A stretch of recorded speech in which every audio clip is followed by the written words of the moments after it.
Welcome back to StarTalk Daily. Remember to like and subscribe to my channel for more updates. Rambo in First Blood.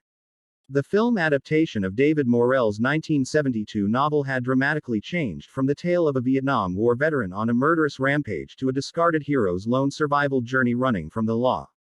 As Stallone's second biggest box office success outside the Rocky franchise, the sequel Rambo, First Blood evolved into an avenging killing machine often sent on covert combat missions. He usually walked away from battle alone with a less than optimistic future by the end of each installment.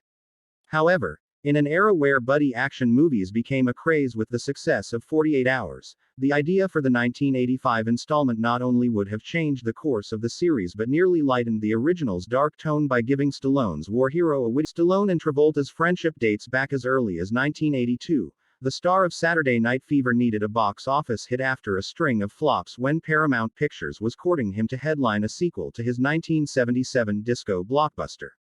Having seen Rocky III in theaters, Travolta convinced Paramount executives to give Stallone the direct. Additionally, Stallone put Travolta through a strict diet and workout regimen to get into peak shape, similar to the physique he had in the third Rocky installment.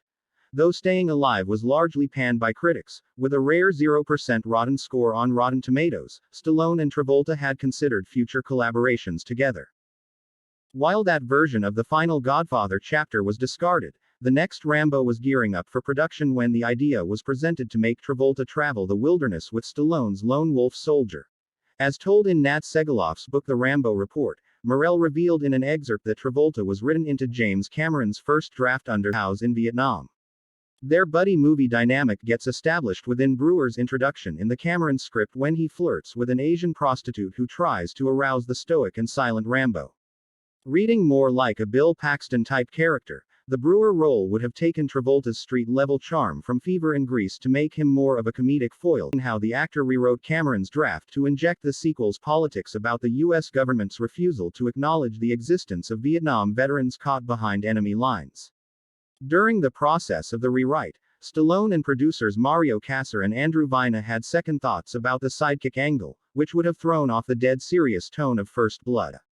Nixon. Where the character intended for Travolta was planned to develop a tight friendship with Rambo, County Bow perfectly represents the war hero's potential hope for a romantic future back home in America, only to be taken away tragically.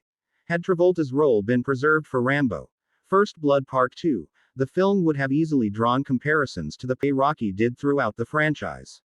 Aside from the intense violence and messaging about appreciating war veterans instead of dismissing them after combat, the Rambo movies have always maintained a singular focus on the title character's never-ending search for inner peace. Such a goal could never be achieved through a father figure, a doomed loved one, or even a friend with plenty of quips. More StarTalk Daily, bringing stories to life. Until the next reel, stay curious.